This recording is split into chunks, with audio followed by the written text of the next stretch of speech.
वर्षानुवर्षे आम्ही गणेश भक्तांची सेवा इमाने एदबारे एस टीचा कर्मचारी करत आहे। राज्यात पंढरपूरच्या वारकऱ्यांची सेवा असेल किंवा राज्यातल्या सगळ्या जत्रा यात्रा सण उत्सव असेल, दिवाळीची वाहतूक असेल, दिवाळीत आम्ही कुठल्या तरी रेस्टरूमला थंड पाण्याने आंघोळ करतो, परंतु आम्ही प्रवाशांची देव मानून सेवा करत असतो। आज नोटीस दिलेली नाहीये। गेली 2 वर्ष एस टी कामगार आपलं राज्य सरकार एवढं वेतन व्हावं म्हणून एस टी कामगार सरकारकडे भांडतोय। मुख्यमंत्री महोदयांशी 7 तारखेला बैठक झाली। मुख्यमंत्री महोदयांनी स्वतः आम्हाला सांगितलं की 8 दिवसाच्या आतमध्ये तुमची बैठक घेऊ, निकाली तोडगा काढू आणि 20 तारखेचं लेखी पत्र शासनाचं आम्हाला दिलंय। 20 तारखेनंतर आज 13 दिवस झालेत, शासन आमच्याकडे डुंकून बघायला तयार नाहीये। आम्हाला कुठलंही राजकारण करायचं नाहीये आणि मुख्यमंत्री महोदय संवेदनशील आहेत म्हणून आम्हाला सर्वांना माहिती आहे। मुख्यमंत्री महोदयांना तमाम एस टी कामगारांच्या वतीनं माझं कळकळीचं आव्हान आहे, मुख्यमंत्री महोदय तुमची लाडकी बहीण होते, लाडका भाऊ होतो, लाडका शेतकरी होतो, पण रोज 65 लाख लोकांना सुरक्षित सेवा देणारा हा एस टीचा कामगार तुमचा लाडका का होऊ शकत नाही। गेल्या बैठकीमध्ये दोन्ही उपमुख्यमंत्री महोदयांनी 7 तारखेच्या बैठकीत आणि मुख्यमंत्री महोदयांनी अतिशय सकारात्मक भूमिका घेतली।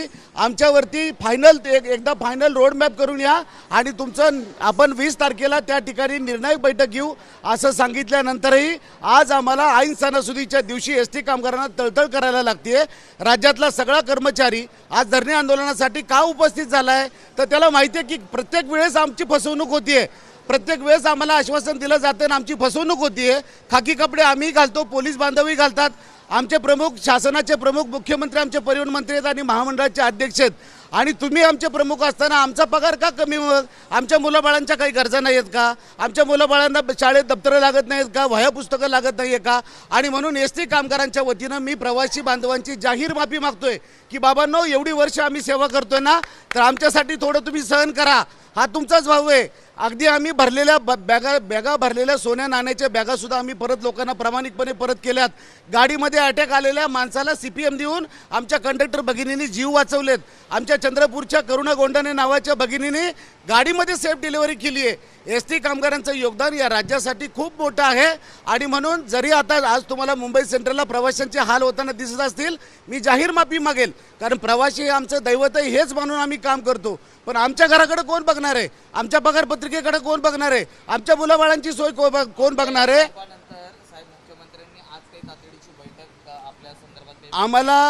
आम्हाला अजूनपर्यंत काही निरोप आलेला नाही। तुमच्याच टीव्हीच्या बांधवांकडून आम्हाला कळतंय की राज्य शासनानं बैठक बोलवली। आम्हाला केवळ राजकारणासाठी राजकारण करायचं नाहीये। मुख्यमंत्री महोदयांनी बोलवलं तर अगदी आम्ही तिथं जाणार आणि आमची बैठक आमचं लेखी स्वरूपामध्ये आमचं वेतन हे राज्य सरकार एवढं करण्याचं त्यांनी आश्वासन द्यावं, लेखी स्वरूपामध्ये द्यावं, एवढीच आमची मागणी आहे। लेखी स्वरूपात दिल्यानंतर आपला संप हा मागे घेणार का? 100% आमचं जर राज्य शासना एवढं वेतन करण्याची लेखी हमी जर मुख्यमंत्री महोदयांनी दिली तर संप कशासाठी करायचा आहे? लगेच आमची लोक गाड्यावरती बसतील आणि कोकणला सगळ्या लोकांना गणपती बाप्पाच्या सेवेला घेऊन जातील। आम्हाला लोकांना त्रास द्यायची अजिबात मानसिकता नाही, भावनाही नाही आहे। केवळ आमच्या पोटाला आग लागली आहे म्हणून हे आजचं आंदोलन आहे।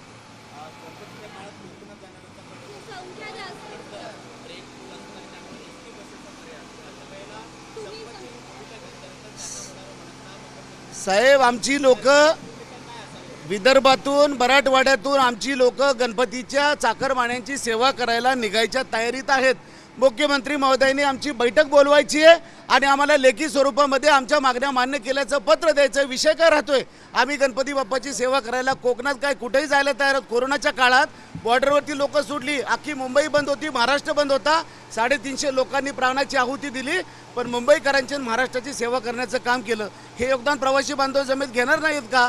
म्हणून आपल्या माध्यमातून प्रवाशांना माझी नम्र विनंती आहे की बाबांनो, थोडासा त्रास होतोय, माफ करा, परंतु आमच्या पोटासाठी आम्हाला सहकार्य करा, एवढीच त्यांची विनंती आमची।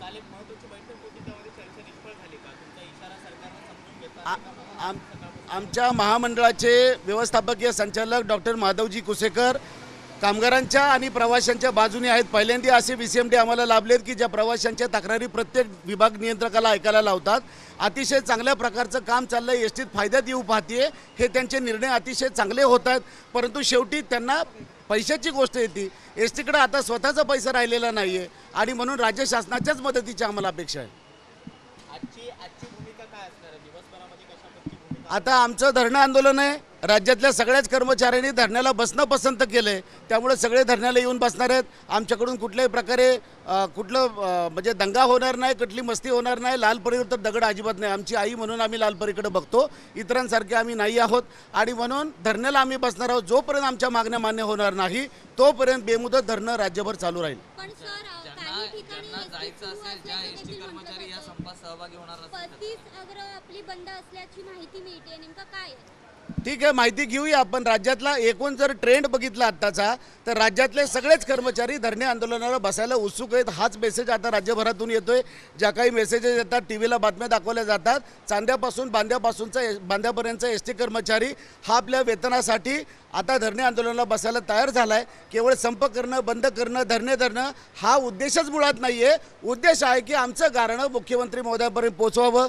त्यांचे कान कोण भरत असेल, कोण राजकारण करत असेल, कोणतरी म्हणत असेल की आमचे 88,000 कर्मचारी डंके की चोट पे, त्या डंके की चोट पेला मला आता सांगायचं आहे, अरे बाबा, आम्ही लोकांच्या जीवावरती राजकारण करून स्वतः मोठं होत नाही.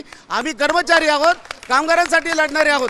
आणि म्हणून आम्हाला कुठलंही सरकार डॅमेज करायचं नाही, मुख्यमंत्री महोदयांना डॅमेज करायचं नाही. आम्हाला फक्त आमची मागणी एवढीच आहे की आमचा पगार वाढला पाहिजे, सरकार एवढं झालं पाहिजे. एसटी कर्मचाऱ्यांचे प्रश्न हे काही नवीन नाही आहे. विलिनीकरणाचा मुद्दा असेल, वेगवेगळे आंदोलन तुम्ही करताय, मग प्रत्येक वेळी सरकार त्याच्यावरती ठोस निर्णय का घेत नाही असं कायम आश्वासनच का? कायम हेच आश्वासनं का एसटी आणि म्हणूनच आम्हाला नामदार एकनाथजी शिंदे साहेबांच्या वरती खूप भरोसा वाटतोय. दोन्ही उपमुख्यमंत्र्यांवरती भरोसा वाटतोय. त्यांनी 7 तारखेला 2 तास बैठक तब्बल आमच्याबरोबर घेतली. अतिशय पॉझिटिव्ह त्यांची बॉडी लँग्वेज होती आणि त्यांची मतं पण होती. त्यांनी उलट आम्हाला सांगितलं होतं की एक 8 दिवसात वित्त विभागाशी बोलून तुम्ही रोडमॅप घेऊन या आणि आपण बसून मिटवून टाकू. आणि आम्हाला असं वाटतं की बाबा एकनाथजी शिंदे साहेब, अजितदादा पवार साहेब, देवेंद्रजी फडणवीस साहेब हे आमच्या एस टी कामगारांचं गारणं ऐकून आता आमचा आजार किती दिवस आम्हाला सांगायचं आहे. दर 6 महिन्यांनी रस्त्यावर यायचं, दर 4 महिन्यांनी रस्त्यावर यायचं, कोणतरी बाहेरचा माणूस येणार, त्याचं वेगळं भांडवल करणार, स्वतःची TRP वाढवणार. त्याच्यापेक्षा आता एस टी कामगारांनी प्युअरली उभारलेलं हे आंदोलन आहे. ह्याच्यात कुठली राजकीय शक्ती नाही ना, कुठला बाहेरचा माणूस कुणाला खासदार व्हायचं नाही, आमदार व्हायचं नाही. आता मला असं वाटतं की मुख्यमंत्री महोदयांनी आम्हाला बोलवून तातडीनं आमच्या लेखी स्वरूपामध्ये प्रश्न सोडवावेत.